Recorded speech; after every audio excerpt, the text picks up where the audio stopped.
Evening, one and all. It is good to be here with our brothers and fathers.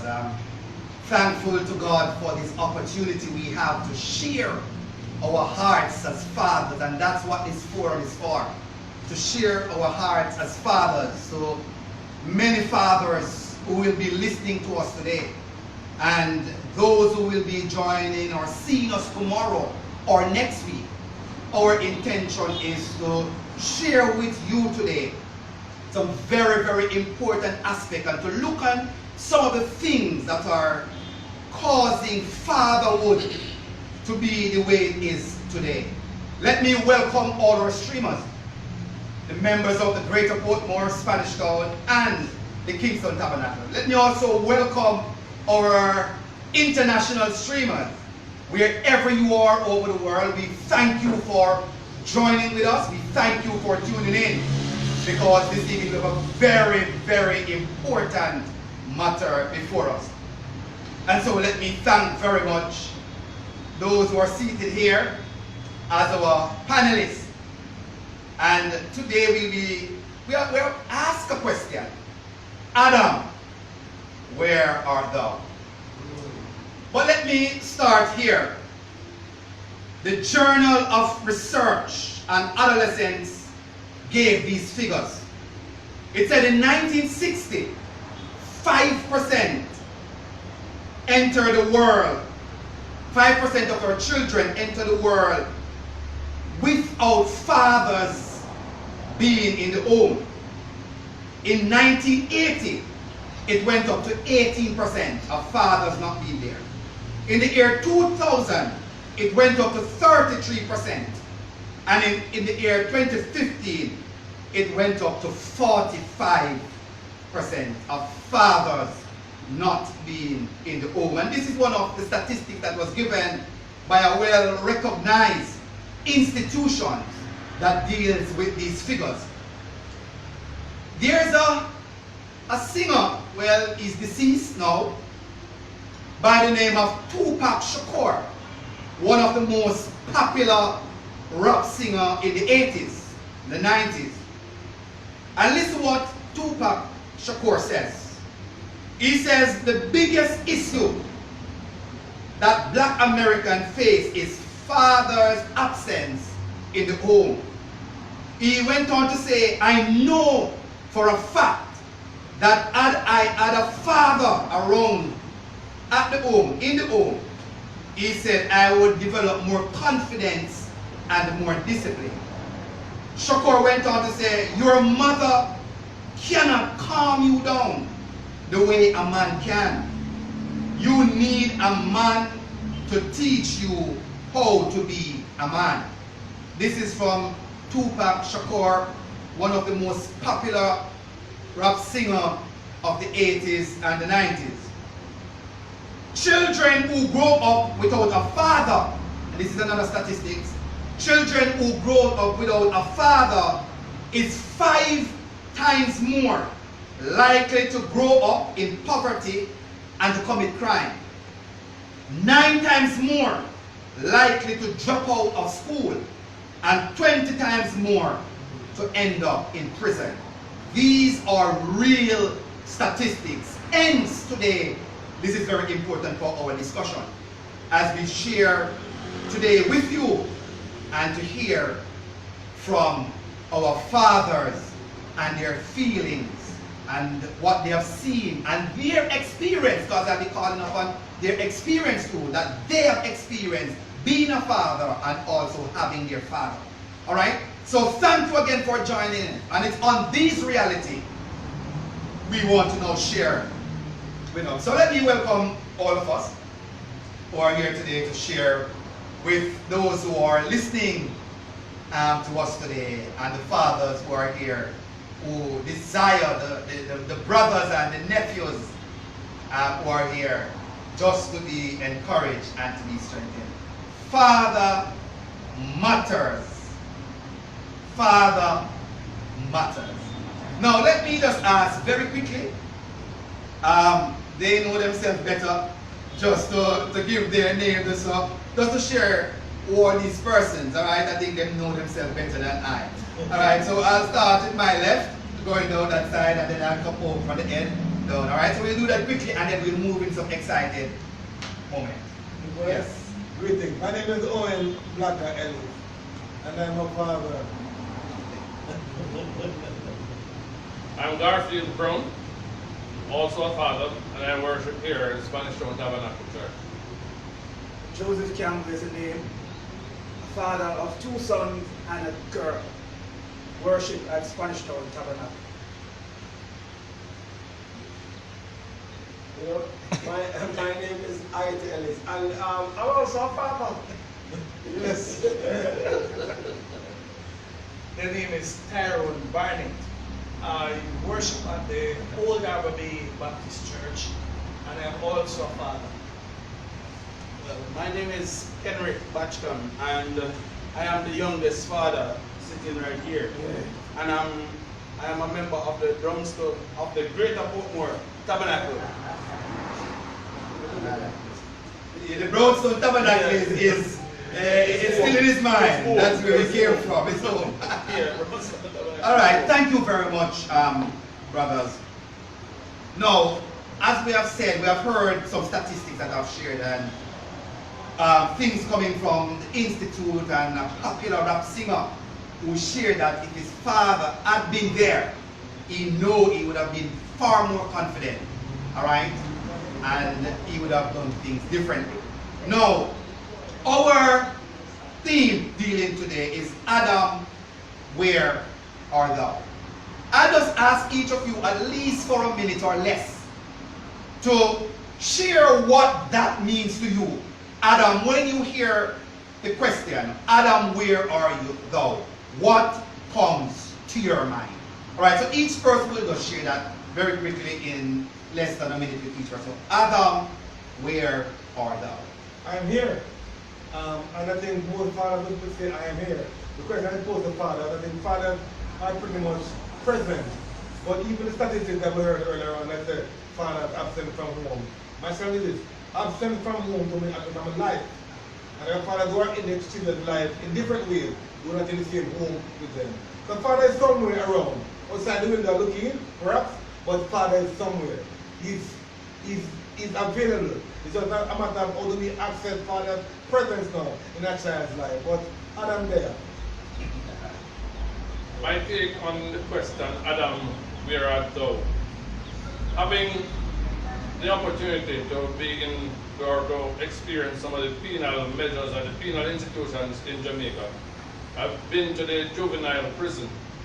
And when I say the vast amount of juvenile there, it still begs the question, Adam, where art thou? Or Daddy, where are you? Because if these fathers were around, then some form of stability would have been placed on these children's life. And believe it or not, it would have prevented them, or could have prevented them from ending up in the institution that they are. So the question still stands. For you out there who are listening, maybe you can have the answer. Adam, where are you? From my perspective, I just sum it up like this: having the title without the responsibility. Yes. Adam, where art thou? Well, I grew up in a home where my father was there. He was there every day. There wasn't a day where I get up and say, Adam, where art thou? Daddy, where are you? He was always there. And I realized though, even though he was always there, there was one thing. He was the person who deal with situation, make decision. And he was the one who mommy said, guess what? Wait till your father comes. And I realized that, guess what? Fathers matters, because I used to go to work with my father in the summer, and when he sit and talk to me, people who know my family can tell you I make a difference because I spend a lot of time with my father, and I am planning to spend a lot of time with my son and in extension, my wife children, which is my son. The moment the question was asked, the thought came to my mind. When you think about Adam, where art thou? Or in this case, Father, where art thou? To me, it speaks to two things: geographical and spiritual. Fathers, where are you geographically, physically? Are you there in the child's life? Whether, as the fellow panelist said, whether you're outside looking through the window or you're in the house with the child. And where are you spiritually? Where are you as a father? Are you in the spiritual position for your son? Are you in the spiritual position for your daughter? That's a thought that came to me. Where art thou? Physically and spiritually. Well, I want to quickly highlight recognize that the missing fathers, the actual biological fathers, is an issue, but also we need to remember that there are several homes that have stepfathers in there. I, for one, I grew up with a stepfather. I didn't meet my father until I was an adult, so my father was missing, but my stepfather was present. All my life, my stepfather was there, fathering son. Just to deal with the whole idea of the missing fathers, we want to invite and include and think about the fact that there are some stepfathers who are present. I wasn't a part of a forum last Father's Day, and the reports on several different surveys. I was an anthropologist, I can't remember his name, Herbert Gale, who shared with us that it's a myth that the statistics are saying that most men are absent from their homes. It's actually, because it was saying a report that a little about 50% of fathers are present in their home. Matter of fact, he asked us, what percentage of fathers do we think are present in homes? And most of us say, why 80% absent? I said, no, not the truth, and he gave us some research. So I'm not disputing your research, but I'm saying that's also a consideration that we need to think this group consider and challenge, perhaps to see if we use our own experiences to determine whether it's the actual reality or rely on the survey reports. This experience that we were having with COVID-19 and single parents at home, there was an article in the paper, I think on the 9th of May, that spoke at the challenges that were faced by mothers. It was exacerbated and amplified by the fact that they were doing it alone. That was May 9, 2020. A clear report said that, So, we want to, one, remember the stepfathers. Two, let's discuss the survey. And three, we look at the reality of the report that came out in May and said the single mothers are struggling in this time, having to parent alone. All right, so we have heard the views, different background and situation differ. All right, and that's important as persons share what it means to them. All right, now, what are some of the causes, though? What are some of the causes of what we call absentee fathers? What are some of the causes of what we determine and call the absentee fathers? So anybody can always go. All right, so I'm going to tell you an acronym. PAPA. P, proof. A, assumption.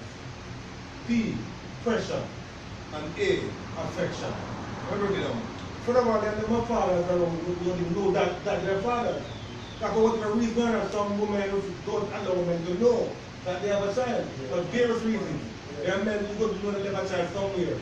Maybe even me, I want to men who don't know. So, we're going to go life evolved in the Caribbean here. There are men who walk around not knowing that they have a child. And it can be proven. You think me one man know that it's our child? Because it's in our womb, it's in our belly. Men don't have that love of knowing for sure. So there's always the absence of proof, the challenge of proof.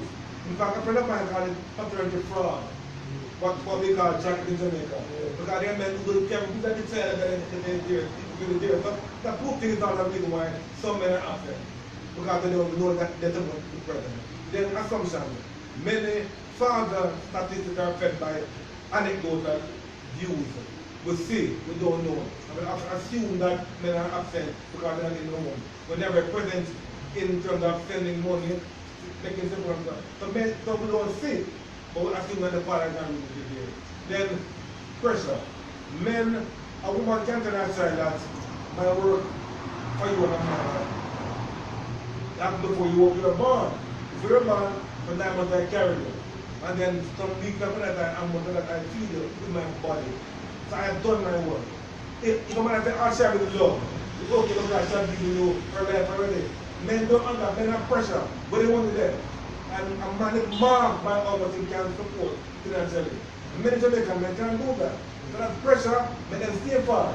And they can't come with empty hands and their father. Like what? But I can do that, father can do that. The pressure can affect them. Then affection. Men are wired, men are socialized to say that as men do not feel the touchy, cry emotional. We're not there, we're not supposed to offer affection. We're supposed to live in the cognitive domain, think and plan and kneel and hammer and work. And we don't, and if all a man have to give it silence, emotion, affection, that's not what with the money there. So those things are some reasons why and push men far from their family. And people never justification, but that's the fact to me. Alright. I will take one of the words that Blakka used, which is pressure. One of the things I think happen, especially men of my age, persons who are younger person than I am, which fall under the age of 30 or 25, going down the line to 18, 16, you realize that a lot of young men are pressured from high school to start to indulge in sexual activities. And when you realize these young men getting involved in decision that is actually bigger than their level of understanding, because you are basically going into manhood what you don't know nothing about. But the plan was to just go in there to have enjoyment, have sex, go back to school, post for my preaching, yo, you know, say, meet so and so and, well, we did it. But now, after we went through that nice process, now you realize this young girl come and say, yo, you know, so I miss my period. No, enough I wanna think and I say, yo, miss the period. A lot of men go through that part in life where a woman call and say, boy, we miss the period. Yeah, and when you hear say you miss the period, she starts saying, yo, you're on the church choir. Yeah. Boy, I'm a cousin overseas that send me go school, you know. Yeah. And if she knows if we get pregnant, we can't, see? And then now, the young miss might say, guess what? But nah, dash when no belly. Yeah. And with the young miss say, nah, dash when no belly, you maybe a little person like me where they left from country come a town, and a lot of way to call it, things were behind my name in the church. You sing on the church choir, you play the drum, you play the keyboard, you're in all different type of ministries in church. And now you're involved in sexual activity that was hidden, but now because of pregnancy it become light. Now you're going to be pressured what we're going to do about this thing. Now you're trying to take away yourself. And a lot of times this is what happens. When the man take away himself in the first part, the woman now then build up this thing to say, guess what? Me I make sure so that child is born and I have nothing to do with it. Because I was looking at my little surroundings and I realized that a lot of women, especially when I used to work in Pines and you have the call centers, you see a lot. We used to run a daycare. We used to run a 24-hour daycare in Pines. And a lot of females come there, don't have no father. And when you check the age, you realize they were between 18 and 24. Where's the father? Make sure the father don't go pick up the child. They make sure give your name and everything. So you realize that a lot of persons take on this thing because of enjoyment, peer pressure, and just to know you have a big name to say, well, we have sex. But sex comes with responsibility. And that is one of the things that cause a lot of absentees, especially because a lot of young people are now becoming father that weren't prepared for fatherhood. And the whole idea of paternity fraud that Blakka alluded to, it's pretty interesting for me. I was looking around the room and I realized only 2 of us are wearing jackets.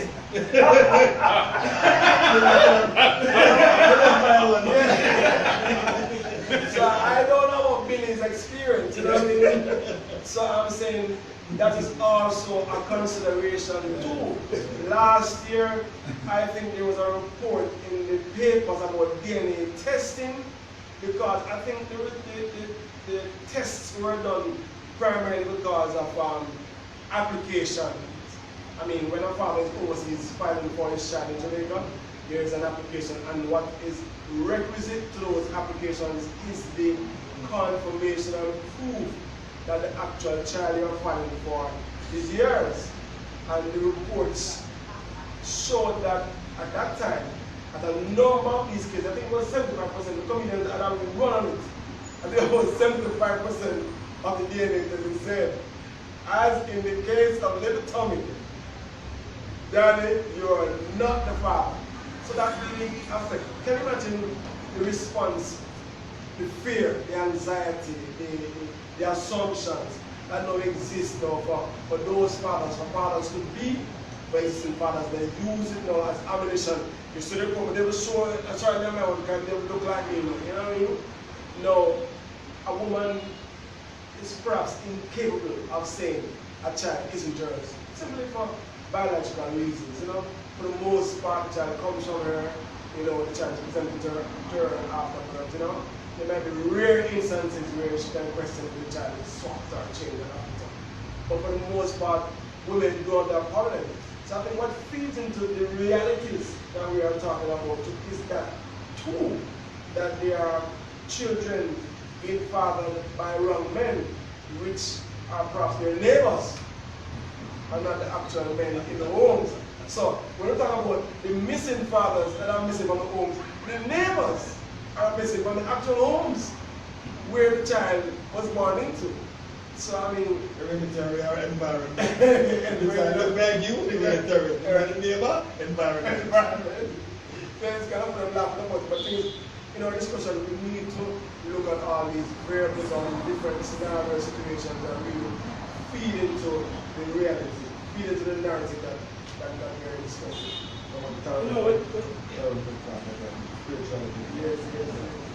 we touch on a couple of variables as it has to do with the absentees of the fathers, and quite so it's very understandable. Ity alluded to one of the story of the paternity test, and I watch a series on paternity court, and this woman take to the court 7 different times, 7 different men to find her father, and the last one she tested, which was the 7th one, was not the child father. That is factual. But if I sound hard on fathers, it's because I want to encourage you to do the right thing. Choices is important, yes, for every father. When we talk about sexual intercourse, because you can't be a father without having sex, you make a choice to have sex. And if you make a choice to have sex, to anybody outside of them come and they say to you, you know that you could be the father, you are the father. Even if that person have other relationship, you have a responsibility as a father to ensure that you do due diligence to find out if that is your child. Because the child should not be suffering because of your mistake that you have made. So choices is important. And when you recognize that you make a choice, it comes with responsibility. as a father. So we need to step up on the right. Alright. As we've asked the question about absentee fathers, again, I kind of think different. The thought came to mind, is there a standard definition of absentee father? Very good, because I was going there Or based on something that have Blakka we said. decided who is an absentee father? Yeah. Right? But personally, I don't believe, I don't listen to the statistics as also society where absentee fathers are concerned. Because I personally believe that a lot of women are raising their children alone by virtue of their choice. They have decided from early that they make a mistake to lie down with a junker there. Can I say junker? You say And so they have already made up their minds that this man now have a role in my life. So that child grew up hearing from mommy, your worthless papa, no do nothing for you.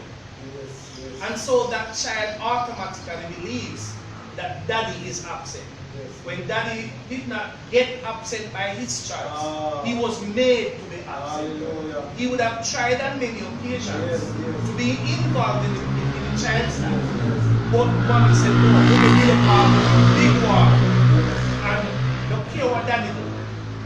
He can't get involved and he wants to get in child, but society calls him an absentee dad. Is he really absent?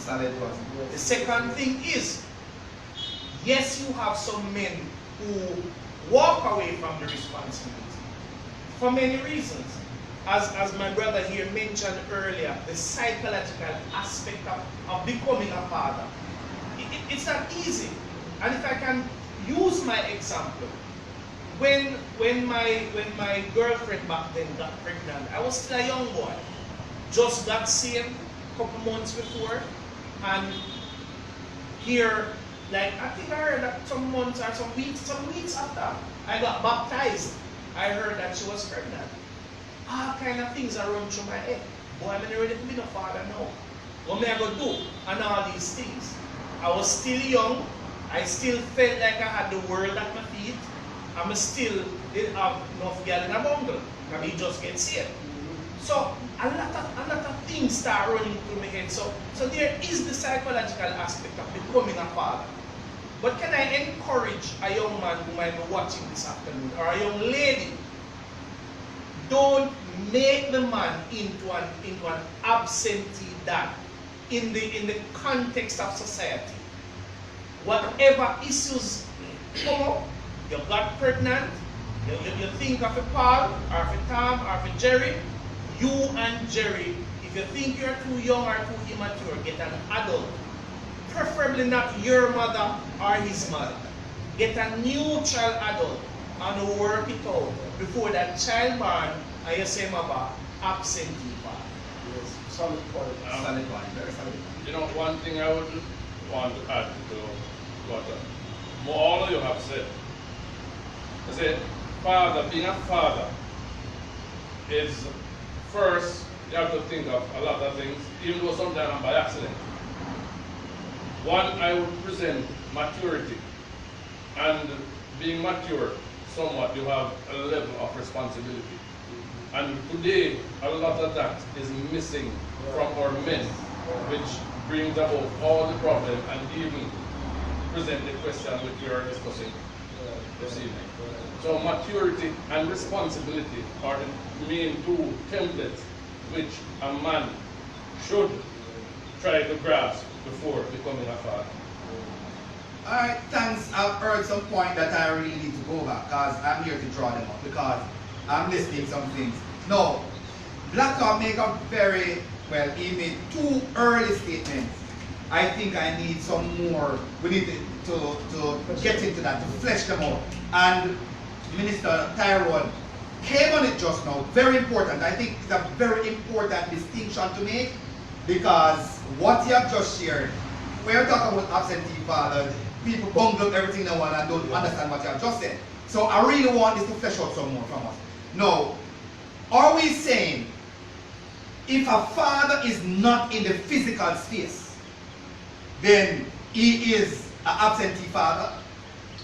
If he's not in the physical space, I know Blakka said opposite to that, so I use that because I want some more fleshing out on what I said. Because a man might not be in the physical space, but he's playing a critical role in the child. But the truth is that people don't see that, and what your labels are is an absentee father. So I want us to flesh out that aspect in terms of if this is what the word is saying, we are saying, let us try to see what we can do to send a different message out here. That even though the person is not in the space, and if he's doing and taking care of the responsibility, he should not be labeled as an absentee father. So Blakka, can you speak more on that, or anybody else? Well, you see, we might see women traveling with the children alone. You see the mother at the PTA meeting alone. You see the mother going to the event with the child of mother. We don't say a father present. And we make the assumption that a father's physical absence, visible absence, means he's not in the child's life. When more often than not, a father's presence shows up in different ways. The father pays the school fee. The father provides maintenance. The father talks to the child occasionally. So the father has a presence in the child, like emotionally and financially. But we don't see the father with the child at church, at school, absent. To me, that's an absence. There's a physical absence, there's a physical absence, yes, but the father is present in the child's life. The child knows who is that daddy. The child can call or text or WhatsApp daddy. The child gets things from daddy. In my mind, that's an absent father.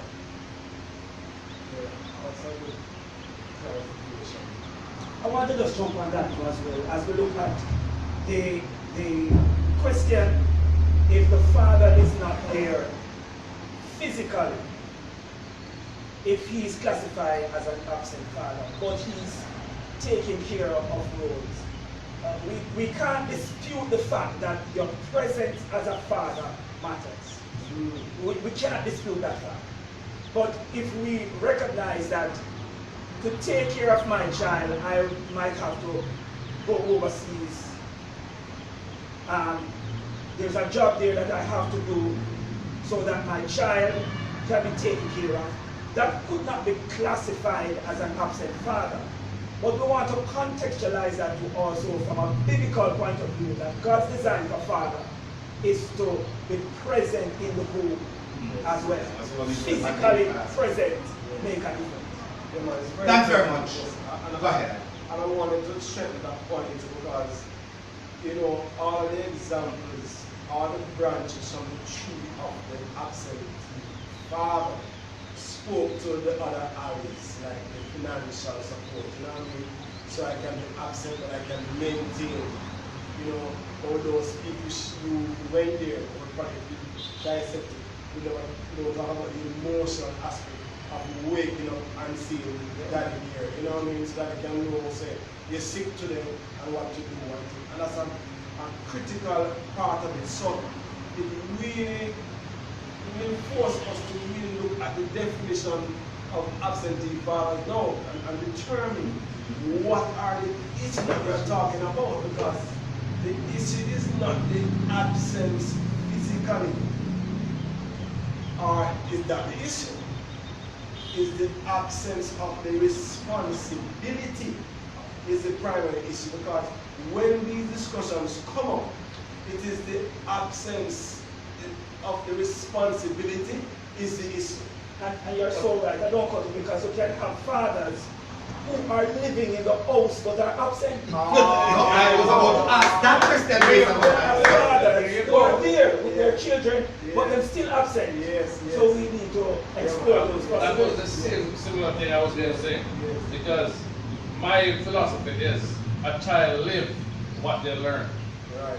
And if they don't learn about a father or the responsibility of a father, what that it stands for, then there's going to be some delinquents in that child upbringing. Right. So there's always going to be a deficiency if the father is physically absent, Right. but still lives up to his responsibility and maintenance and Yes, everything else. certainly. But there is a gap, there's a void Yeah, man. present in that child's life, Yeah, he man. being physically absent at home. Yes, that is true. So I think it would be helpful for us to let us, let us look at the absence of the responsibility and discuss what the ill effects are. Because somebody watching or listening, can be inspired to not to do, given that we are saying this is what we observe happens when the responsibility is missing. Because we go around the room and we can spend an hour looking at the variables, but then there are no takeaways, you know what I mean? So the truth is, when the pastor presented the topic, Adam, where art thou? Let's go to the Bible. Adam, where art thou?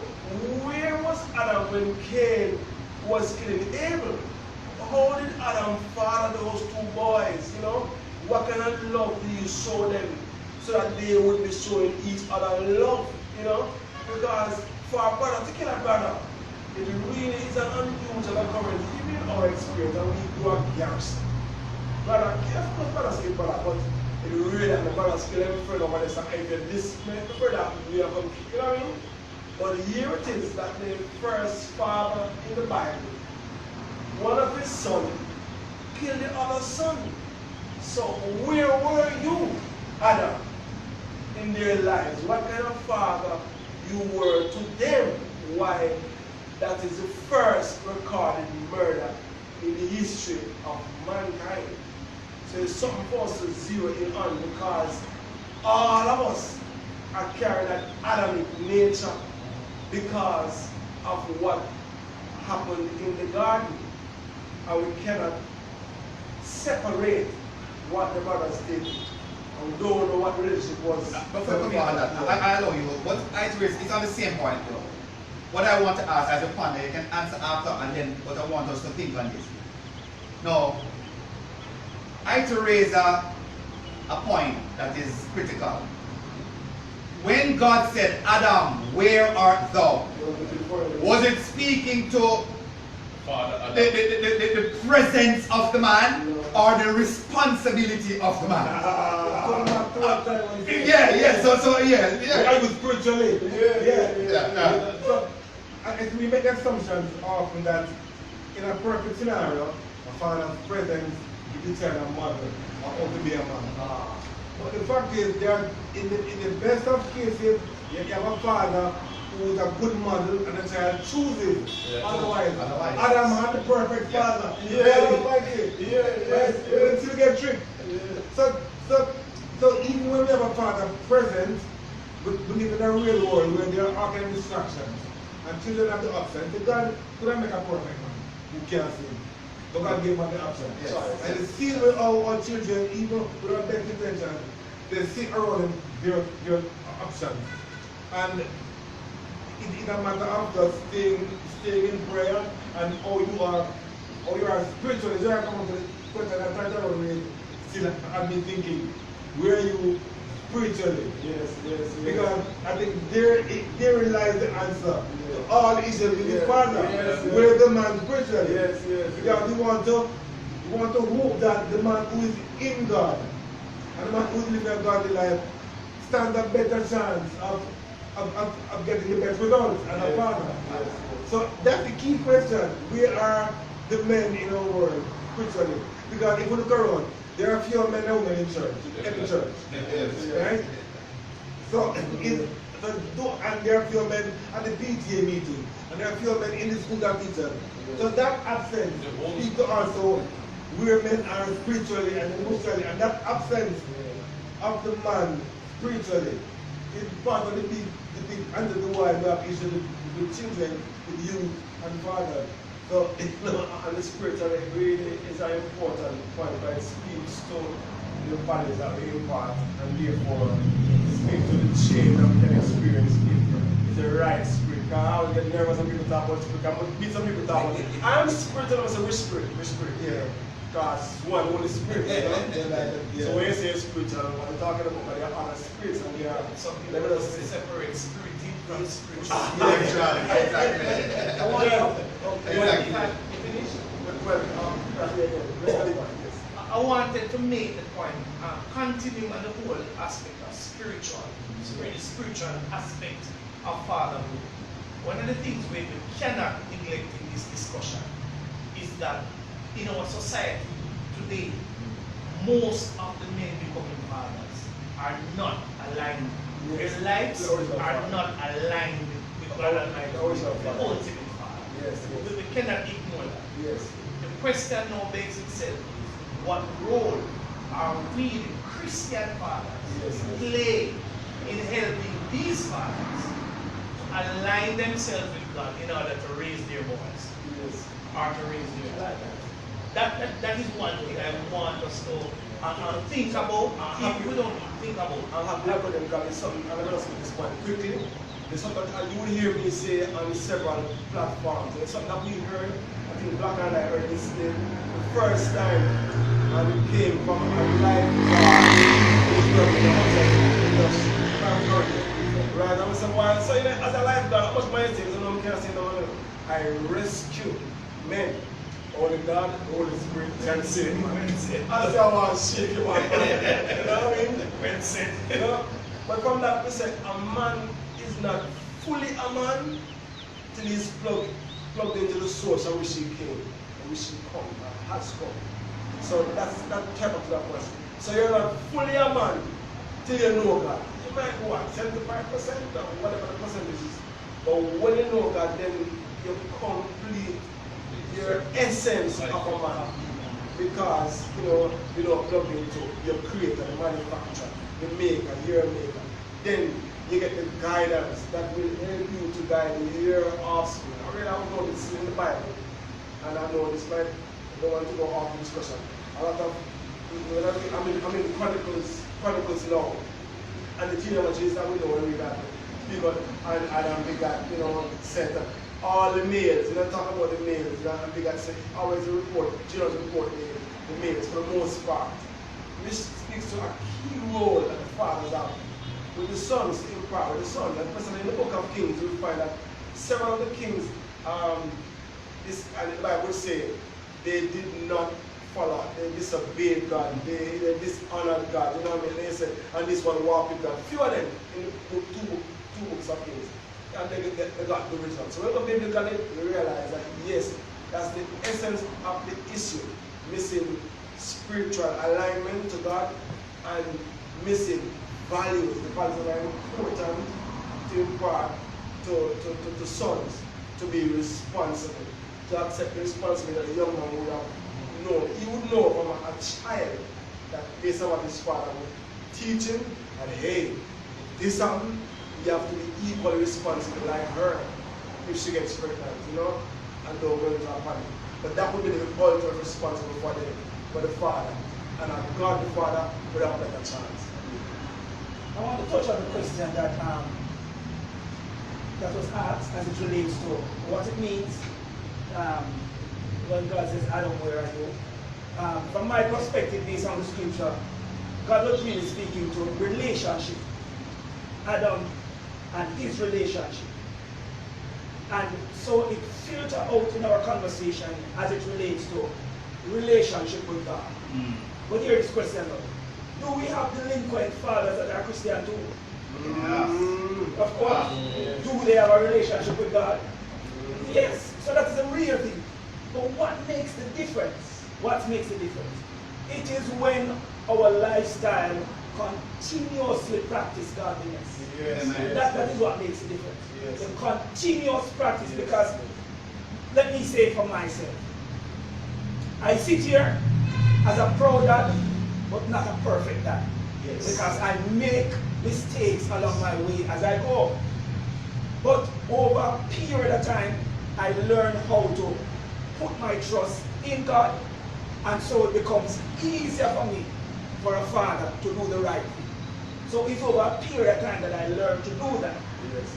So even though you speak about where was Adam when Cain kill Abel. Yeah, yeah. But the truth of the matter is, I didn't feel like Adam was a bad guy. Because if you look at the adultness of these child, that they have no responsibility. And based on how scripture put this, and it is contextualized in scripture, it was based on what they choose to offer to God, and based on the acceptance of the gift. One was accepted, one was rejected, and out of that bad mind come. Yeah. And anybody can have bad mind. Christian have it, everybody can have bad mind. So I am just saying that we have to look at that in terms of what God is really saying about Adam. Yeah. To Adam were the relationship, because Adam has broken that relationship in terms of obedience. And anytime the relationship is broken, it's serious problem. Yeah. I'm happy you highlighted the continuous, because that's a very important point I want to jump onto. Because your child does not, your son or your daughter, either one, they do not stop being your child because of indiscipline. No, they did something wrong.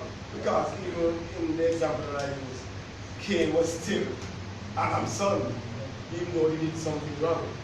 So, the thing is to recognize that your children are your children. All of them for life, But you're right in that even in Christian fathers, it's when they step out of a life with God, when they become delinquent. Really, it's impossible. It is impossible, nigh impossible for a Christian father who is aligned with all the principles of God and the values of God with honor, to really depart from the basic things that, okay, I need to be responsible for my child's welfare, emotional welfare, financial welfare, mental welfare, and to provide the support, because by so doing, he will be honoring his father, So he knows at any time he steps out of that, honoring God, honoring his child, he is dishonoring God. And that's where my that result. There are some delinquent Christian fathers. Let me jump into this. Thanks very much. I know we want to come in here. As was made mention on the illustrations of our biological children, and you're right. There's a difference between fellowship and relationship. All right, there's a difference between that. Now, the relationship cannot be broken, but the fellowship can be broken. So my son will always be my son. It doesn't matter when he's in the grave. I still have a relationship with my son wherever he goes. All right, but what can be damaged is our fellowship. That is damaged, and it raised the point that Deacon Campbell made mention of what happened in the garden, that the fellowship was damaged. All right, in the garden between Adam and his father. Yes, God. I want to have some points that you go to that very important reason. Fellowship. Missing fathers. My father was not here. Biological. Alright, before we go here. Okay. That's my next point. I'm going to let you be first on it. But anybody else have anything to say on this? This is the next point. I want to ask a straight up question to all. Answer first. Anybody else have anything to say about what I've just said? Alright.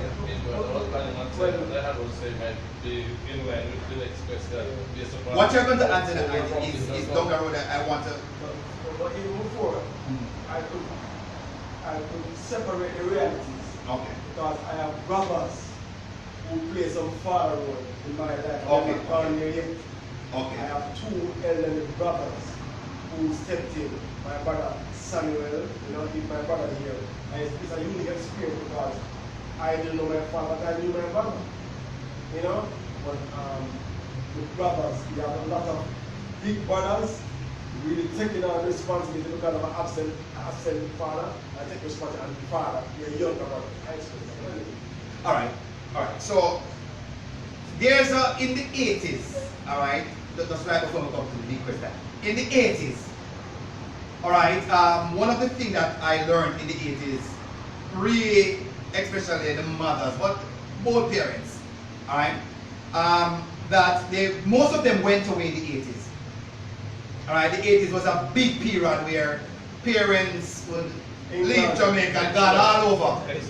And for a better life, leave children back home.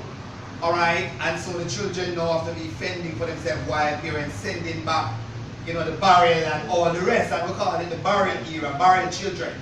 Alright, now, I heard something that was said earlier that I want to just touch back quickly on to hear from you guys. There's an emotional aspect of the lack of presence of a father. Alright, there's an emotional aspect. I know we play into the physical of some amount of time here tonight. I heard, I don't remember if it was Blakka or Brother Campbell who made mention of an emotional aspect.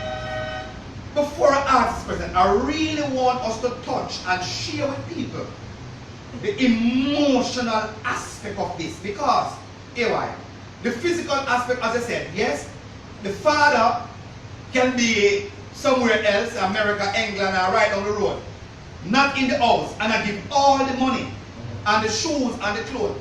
But isn't that there is an emotional aspect that is missing too, though that is good, that he is taking care of the physical? Isn't there a damage to the emotional upbeing of that child?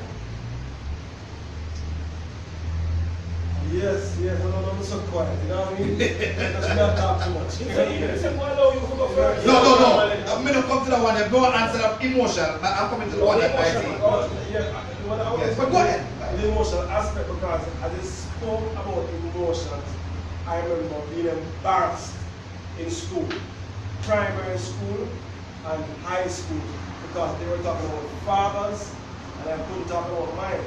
I never see mine, don't know mine, and I don't want to announce it because I felt like, you know, I was in a unit. That's another thing I want to highlight, very important. When I was going to school, it's like I'm hearing about my father. I don't remember another child who was like me, because I'm coming out here. Most I was the St. John's School. Maybe when I went there too, I was amongst perhaps middle class students at the time. To school, other changed now.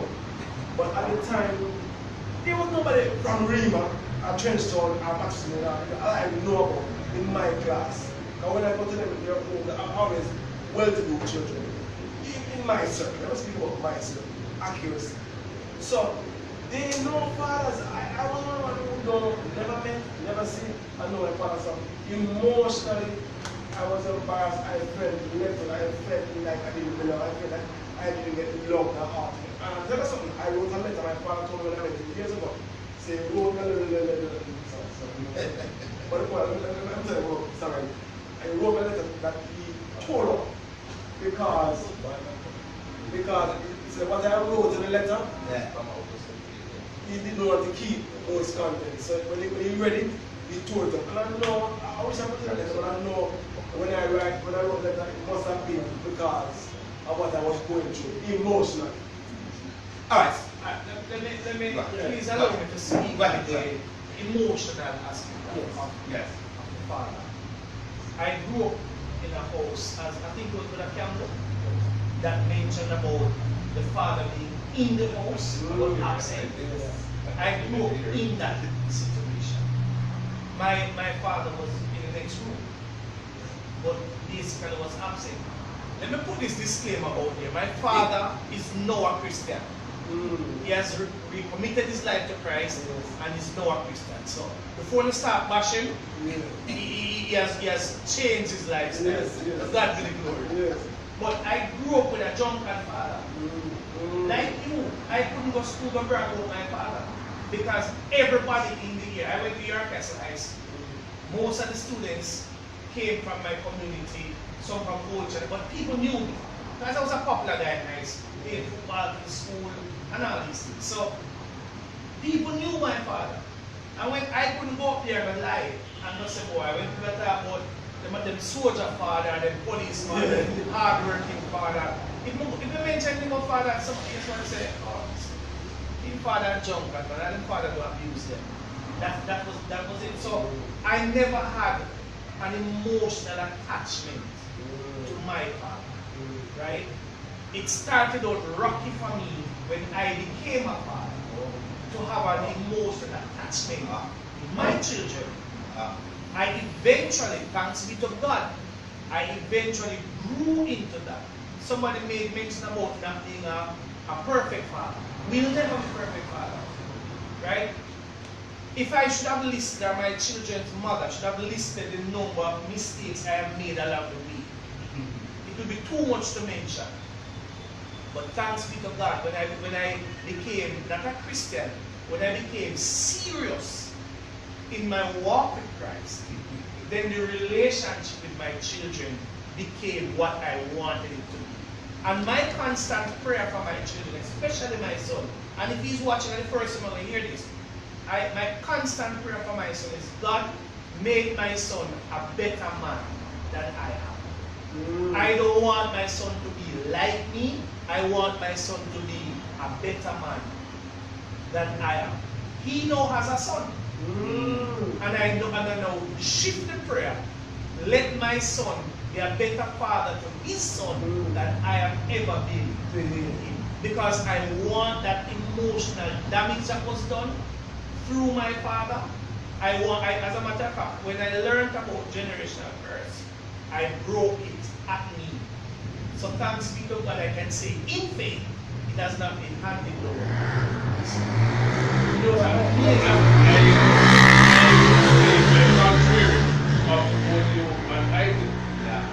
Because you say when you went to school and you couldn't talk about your father because of how he was behaved.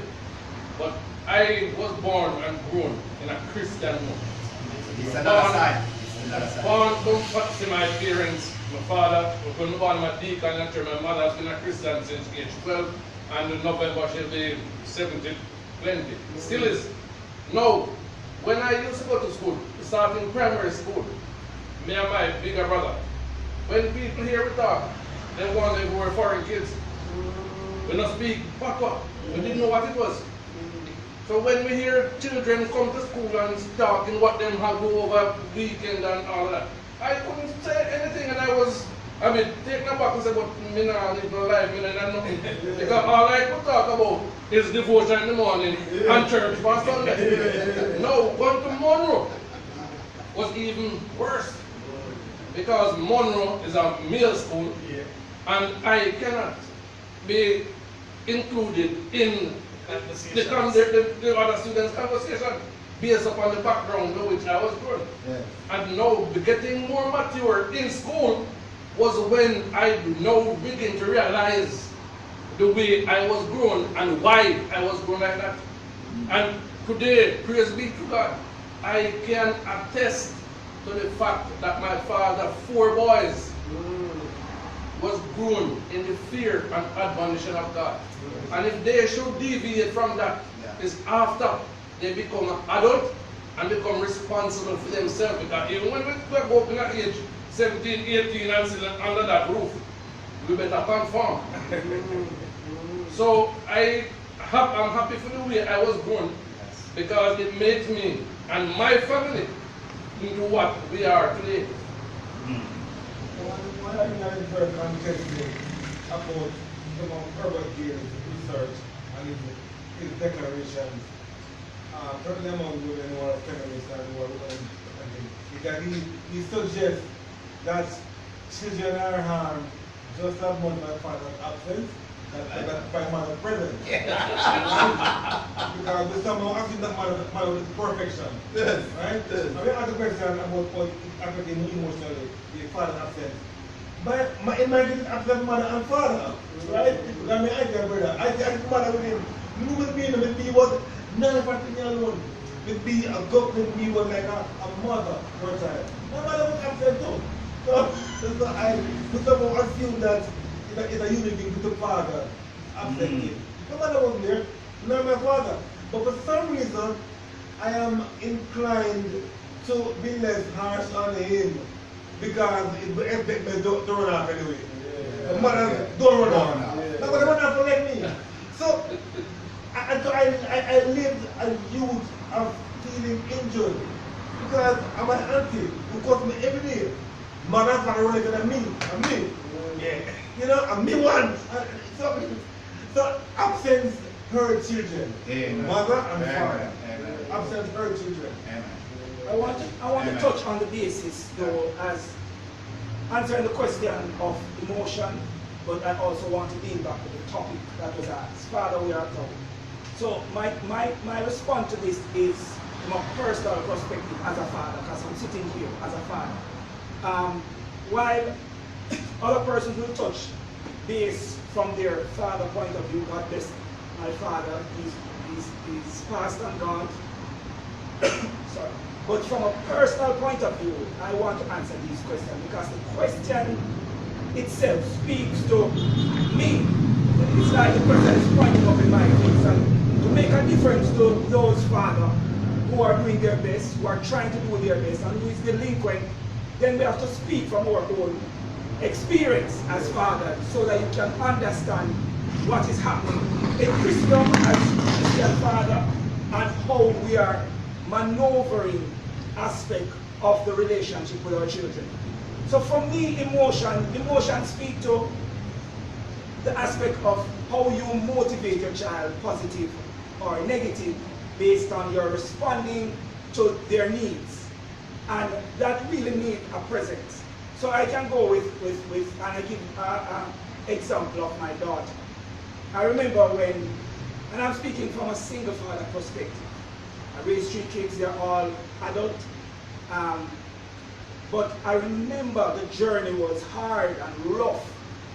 But the emotion aspect of bringing up your child, don't fall nobody when you say, boy, man have emotion, a man not to cry, a man not to do certain things. God created all of us as beautiful as how He created the woman as well.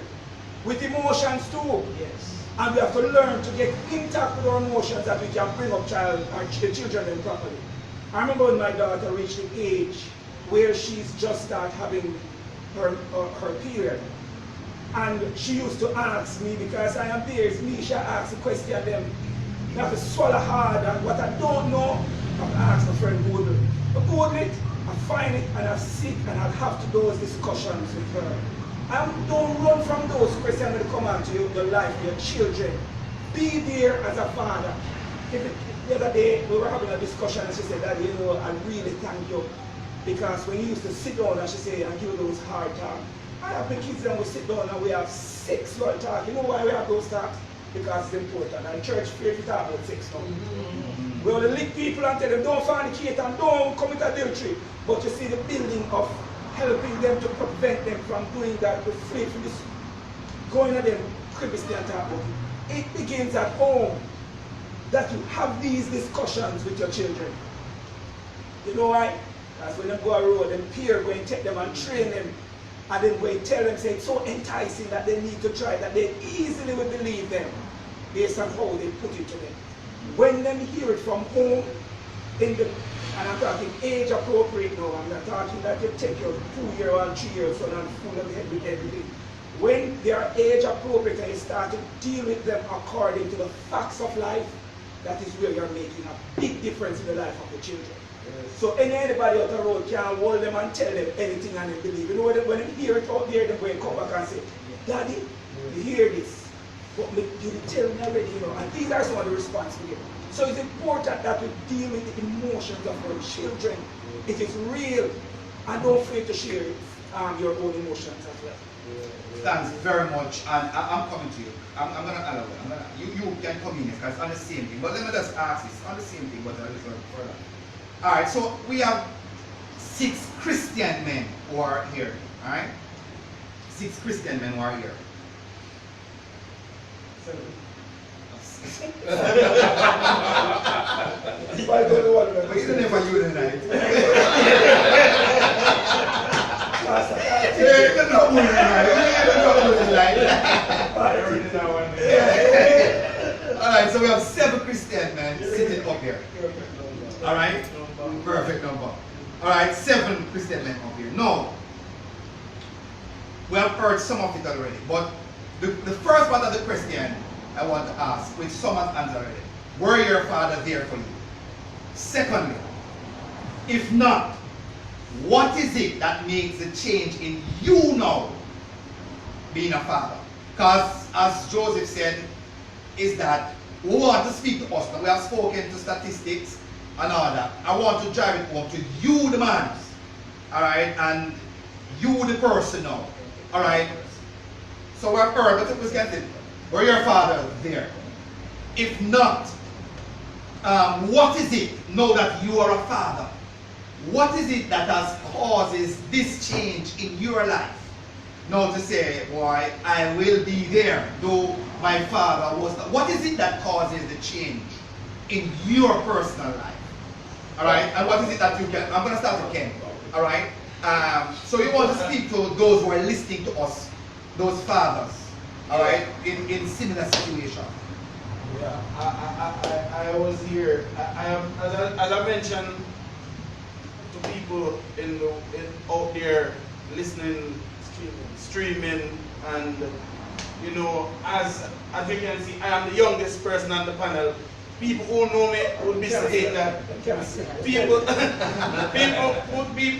who know me would be saying, "Oh, Badchkam on this panel, and it's so quiet." Because Badchkam no normally so quiet. Yeah, that's true. I am here just listening to all these hardcore people because guess what? Them say when they listen to people who go through things, you will better able to make better decisions. And I'm hoping that people out there listening to the live stream are listening to this dynamic discussion that we are having right now and taking their part out of it and plan to make a difference in their family. Alright, for me, mentioned when Pastor was asking the question about the emotional part of it, I was here thinking really deep about it because I want to say big up to all churches who have a brotherhood, because a lot of good men that grow up today that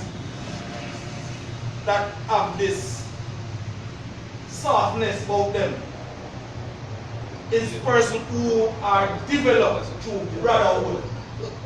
A lot of person comes through mentoring, because for me personally, if anybody know my father, the least little thing they get, a straight link from all angle. And as you mentioned, one of the things is that drinking. I think a lot of men in those days had a lot of pressure because they were socialized to be the breadwinner. And any day you can meet that quota, is like the bar is the best friend. And I remember one thing I can tell you about my father though is that he always, we were making fun of it in the country last week. My father normally put my mother money to herself and he hide that off. And he put fee money when I got a bar in his pocket. So he ensures that not spend. So we're sure that we are gonna have a meal every night on the table. But I was looking at myself going through school. I played on every football team for my school, for every school that I went to. I played cricket for every school that I went to. And I was in every sport that I can think of. My father looked at me and told me, say, it's a sport. If a Jamaica team are 22 people, and that the amount of people in the country, you may never reach that team. My father never come to any football match. And when you hear your friends them like, hey, yo, my father support me here and my father support me there. My father was just making sure that the home was well supported by financial, food, and you name it. But in terms of emotional support, I think one of the things a lot of these parents used back then was to send us off to church because we can't go home on a Sunday morning. Sunday morning you must go to church. And church was one of the places which developed that social, that emotional part of you, where we learn to recite, we learn to speak properly, we learn of Sunday school, we have different activity in place, we do this, we do that. And there were persons who, when we perform so well, hug us when we finish. So you get that emotional, you know, where you're not getting at home. And you know, when you look back at it now, and you realize that you weren't getting it from your father, you're saying to yourself, today, are you going to do the same thing for your son or your daughter? Is it that you're going to starve your daughter or your son emotionally? Or is it that you're going, as the Tyrone said, break that cycle, break that curse? Because a lot of parents out there, I think, struggling with that, don't know how to hug their children, don't know how to even kiss them on the forehead, don't even know when they come home and they did well in school to say, boy, I congratulate you, I will treat you to something. One of the hardest things is for a man to hug their son. And I want to repeat that. One of the hardest things is for men. Jamaican. I don't know if it is a Jamaican man thing, but I know that guess what? I have friends all over the world, and I tell you, I traveled before and I see what a lot of men do abroad is order things on Amazon to basically compensate for them not being at home. So they will buy, they will look in their backyard, they see all type of slides and they see all type of game and all type of thing, but they are not there. So you will realize that the wife is there and they are there running around with the children, but the father is out there making sure that guess what? They have all these stuff. But emotionally, for the hugs and the cheer up and the Disconnect. and the, yes.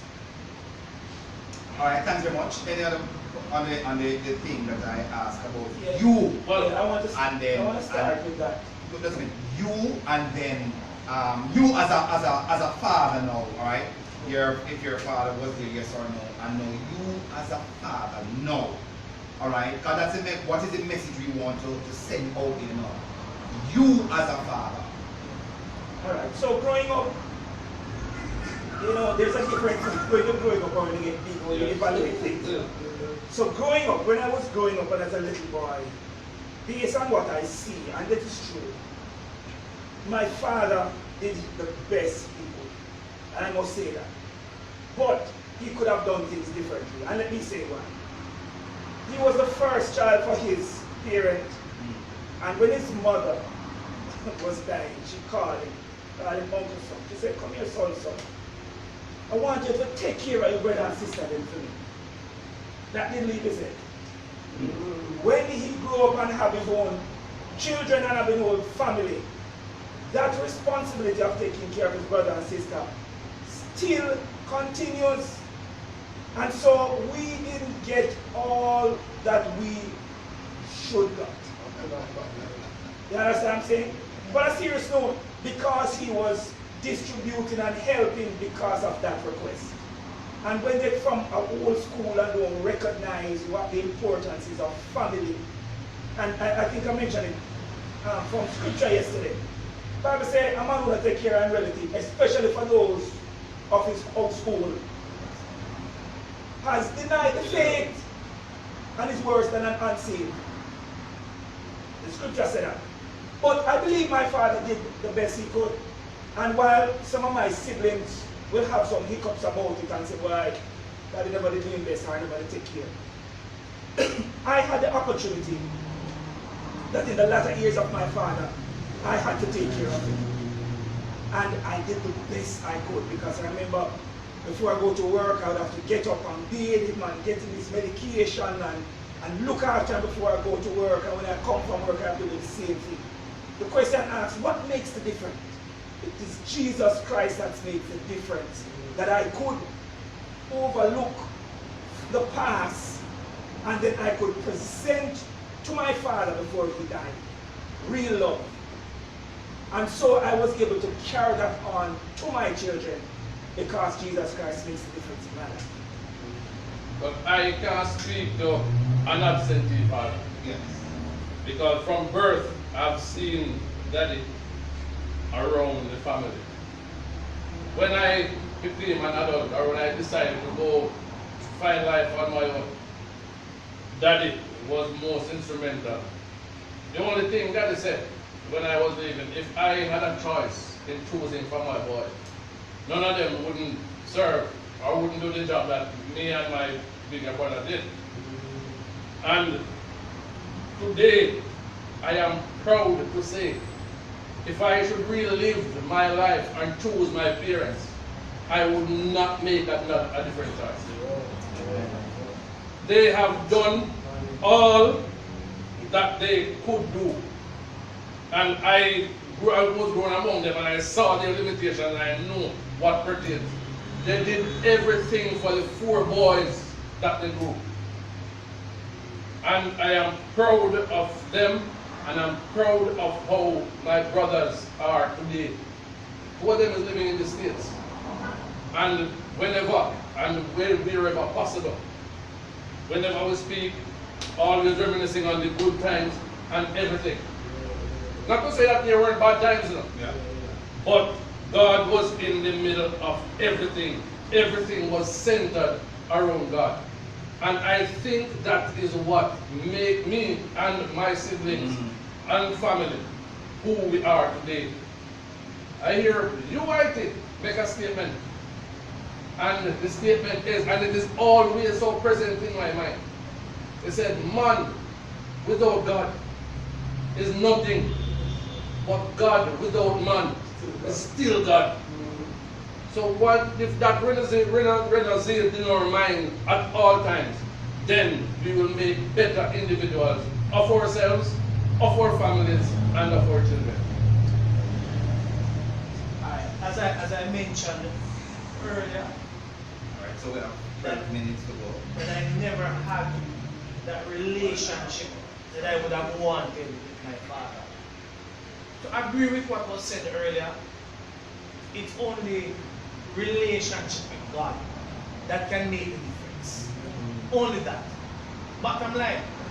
Because if I had remained outside of Christ, I would not be sitting here today.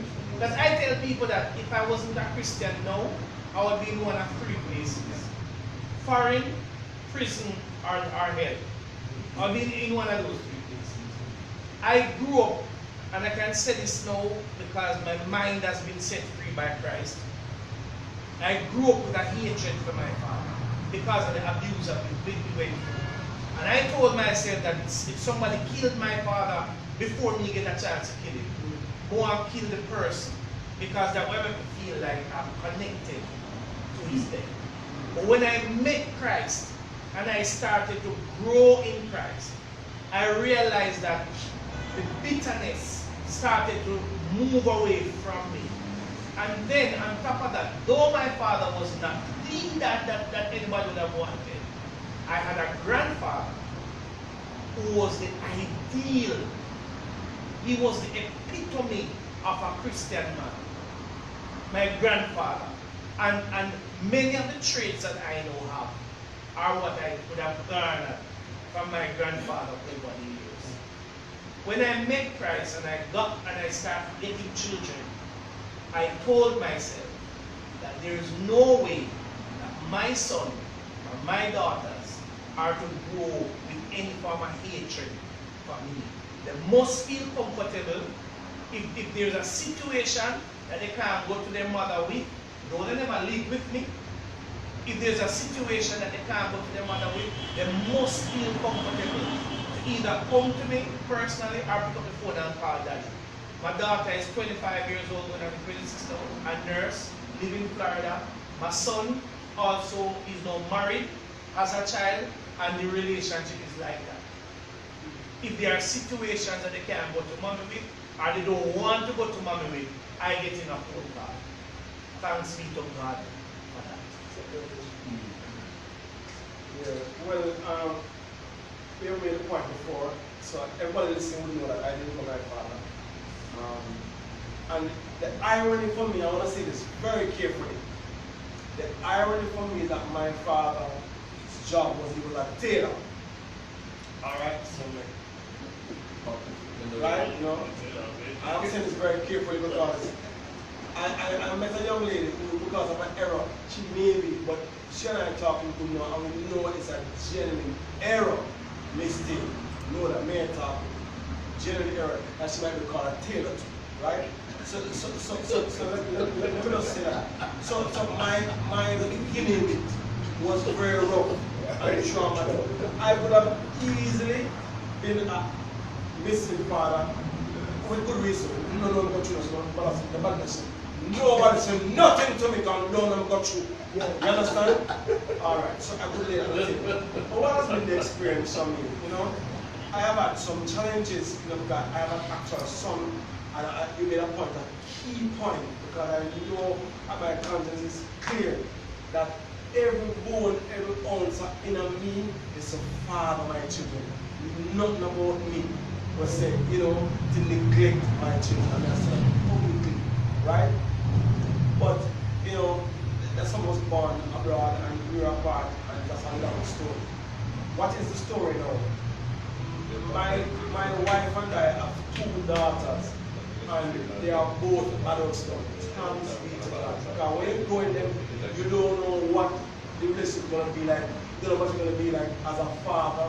And you know, we have regular meetings and discussions now. And I'm happy to say that from their own reports, from their experience, from what people say on the outside, how we are experiencing every day as a family, I know that myself and my wife have good relationship, good with others. Myself as a father, good relationship with both my daughters. You know, we can talk about any and everything. I'll give you one story. And my younger daughter, when she had her first period, I was there, was at boxing 26 shows in Pegasus. And she said, Daddy, it's here. And I had to just rush down to the gas station down there. I'm sharing this because it's a unique experience, you know. To buy, I'm out of another gas station. I was told that I to work on a thing that what you buy. I said, no, it's for my daughter. And he was cashing. I said, you know, man, this is a real man buying sanitary napkins for daughter. You will take a book, a leaf out of his book, you know. So I'm just sharing one experience. That was how she was going. I was saying, and someone said to me the other day, said, it must have been something that you were doing right to create an environment where she felt comfortable to you. I don't know what that thing is, but whatever it is, I give God thanks. More so presence. Presence and hope. I don't know what, you know what I mean? But more so, I can report quickly before 12 minutes of that. The best of my life now is because I have now become fully a man. Yeah. I wasn't fully a man before. I've now become fully a man. Why? Because I plugged myself into God, my source, and it has impacted my life tremendously as a father. And it was very important too that I'm here 5 years ago because my daughters were growing, and I really wanted to live a life in front of them that could have been some kind of a model for them for me. Because no one else but daddy, so and so and so and so. You know what I mean? Anybody that was saying way in the past, and God telling me, said, I remember them no more. So my God and my father tell me that, you know what I mean, and they didn't get to experience that. So truth is now, when they are choosing now, after that, you know, what's the one quality they think I should look for about? They said, if they love God more than you, a good start. Yes. A good start. Amen. Because I'm passionate about my God, you know. I just embrace that Galatians 2:20. Look at people. Not about Christian men. Don't spend time in that text. You know. I have been crucified with Christ. The life that I know live in the flesh, you know, it's Christ that lives in me. I live in the faith. It's through the faith in God, because I'm paraphrasing. But its essence and its text is saying that it's Christ that's living in me every single day. And therefore, if I go off, the Spirit of God took me on my side and say, hey, I thank God I can go through. Thank God for His grace I can go to a place. So now, as a father, I really give God thanks every time. As a father, I really give God thanks for what He has done and what He is doing in my life. And I can really stay. I can really stand before God and say, hey, listen up. I mean, I'm here. I'm open to any discussion. They are there. I was saying, two of them, they are saying that they don't like to hug. I was in a discussion. It was yesterday, I was in a meeting. I was doing a communication. The 5 level language, Gary Chapman. And I said, God said, I don't need to hug him. He said, why not so? Because, you know what I mean? So I listen to them. Because here, I said, you know, up and down. Love kiss up and love up and tell them, say them nice and beautiful and things. And make sure tell them every day, when they're pretty, when they look like you, like a mother, pretty so they're pretty top. So when the mother tell you that you don't know already, come in telling them already every day, every chance again. And the two are brilliant and decent and bright. They say, I'm not telling them with the doctor and they say, I say, hey, that man never taught me. I said, Daddy boy, I can't kill him because trust me, prize God. You're bright, you're a Christian, you're intelligent. I am decent, you know, go down. Put to certain things. I mean, you know, say that after me is God, but create a story and it's still unfolding. Yes, sir. Well, my father wasn't there at the end. Yes. Right? But many of us do well out of lack. Do well because of lack. Trying to undo what we've done for you. And so I am trying to overcompensate. My father said, so, you know, PTA president, there every football match, go everything, be a part of it. Like that, we were trying to undo what I did. Interestingly, our father wasn't there for us. We were able to help to finish his funeral. People don't forget more. We end up as part of a person. And in those things, you'll find some point. Thank you for the initiative. Because you mentioned the word fellowship.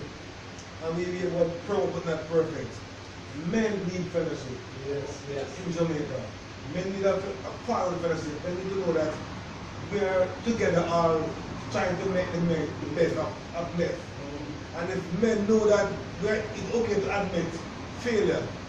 It's okay to admit that I can edit bad, but I want to make it good. That my child can make it better.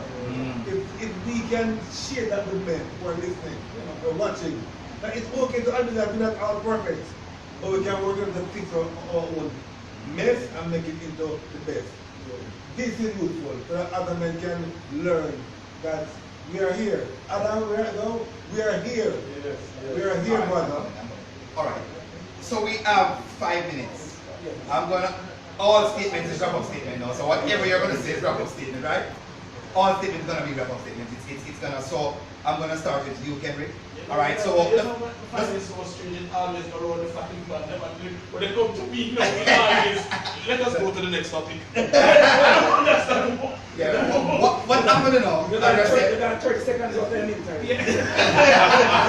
The moment that you know, we know that I am looking at the thing, and we know when people might get weary. We have to keep it within a 1.5 hour, and that's where we are almost up to. All right. We still have a number of persons on what they can see. So I'm sensitive to that. All right. So what we're going to do is just to make wrap-up statements. What is it that each of you want to say to the fathers who are listening today? What is your message? Your final message before we close to all the fathers who are listening and who will come across this setting. All right, what's your message to them?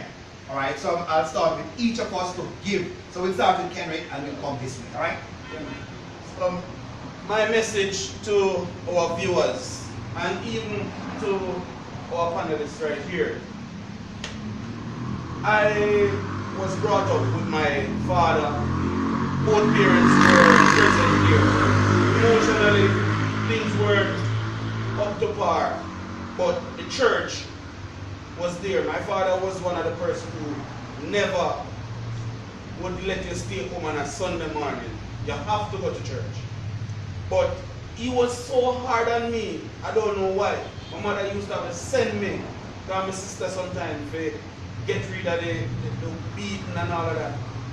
And I remember going to camp. And when I went to camp, I had responsibility to spread bed, responsibility to clean kitchen, responsibility to get up and responsible for a team. And when I go back home, I take that responsibility that I was exposed to and bring it back to the home. And now I start to listen the things that he used to say to me, to do this and to do that. And I realized that church make a difference in my life. And then it now make my father see a difference in me. And when he started to see the difference in me, I realized that he not beat me no more. He start talk to me and he start say, guess what? You see that one day, now listening, and that's why that happened.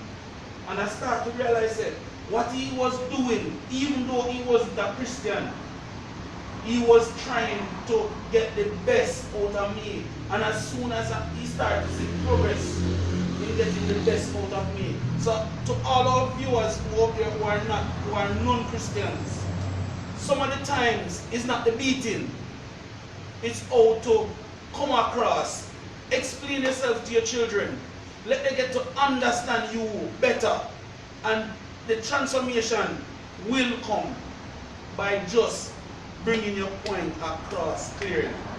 Thank you. Alright, let me just use this time to finish how I started.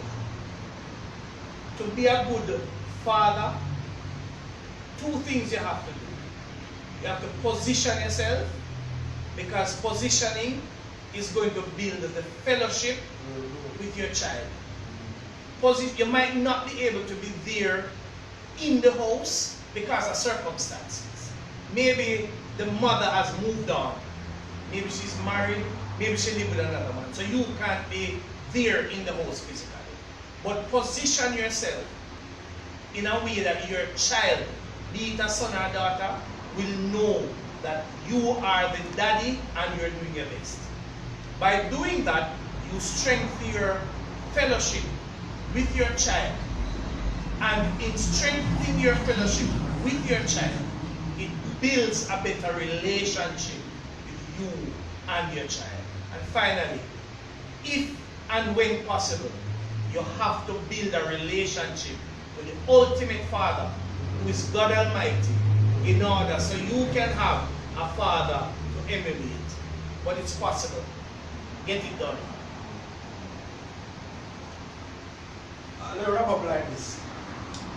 I have false started, I have failed, and I now have freedom in my relationship as a father and my relationship with my earthly father. False starting, failure, freedom.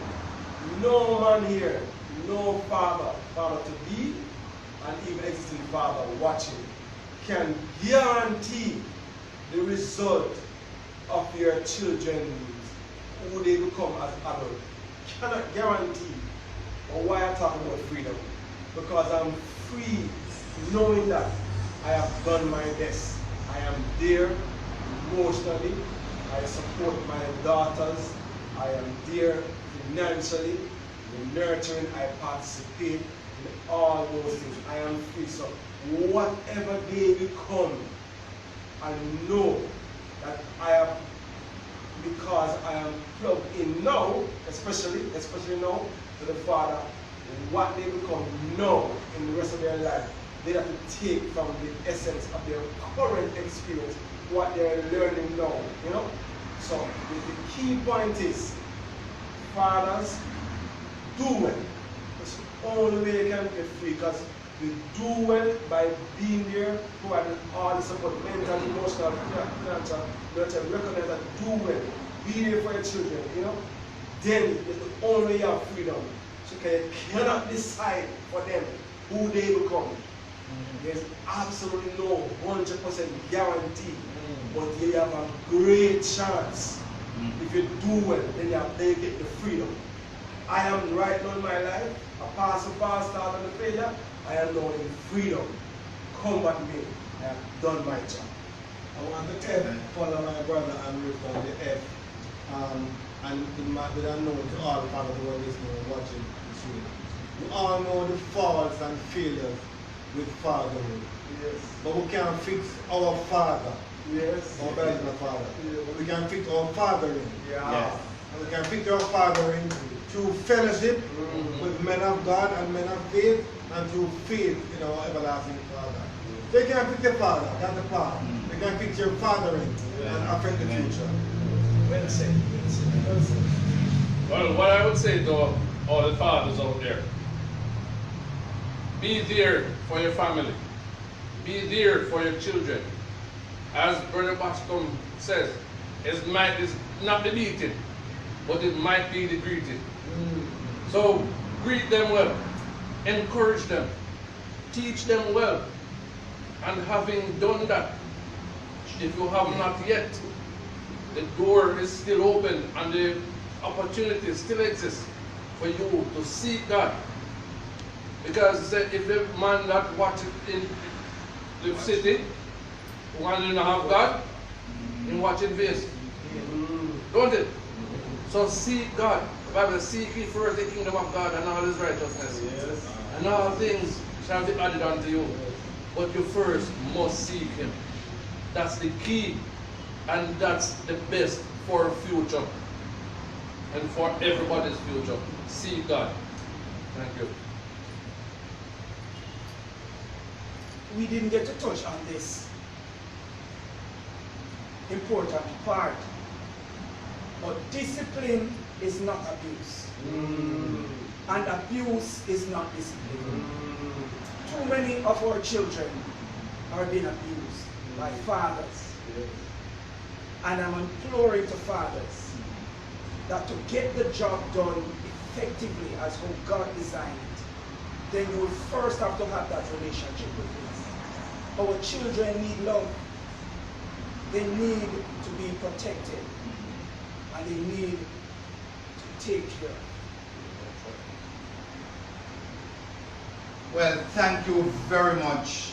I am sure that there is a whole gamut of other things we could have talked about. But I really want to thank these brothers who are men of God, who have, God has changed their hearts.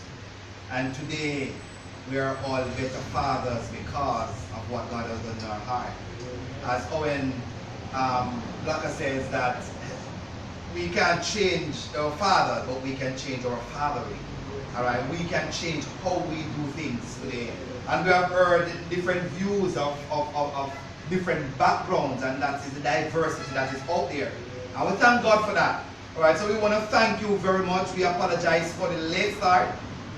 All right, I really apologize for the late start, but thank you for staying on with us and watching. We didn't even get time to look if there's any questions or anything like that, but I really appreciate the time that you have shared with us. All right, and hope that in whatever was discussed, that all of us would have garnered something that would help to make us a better father. And each person has made some point tonight that is able to challenge someone tonight. And I thank you very much again for tuning in with us. God bless you, and I'm sure that we want to have other forums like this, not only in Father's Month, but as time goes on, to have a forum like this where we can speak to some of the serious issues out there facing fatherhood and other challenges. All right, and we are thankful to God. So thank you very much again for watching. Thank you for tuning in with us, and God bless you all. And thanks again for our panelists.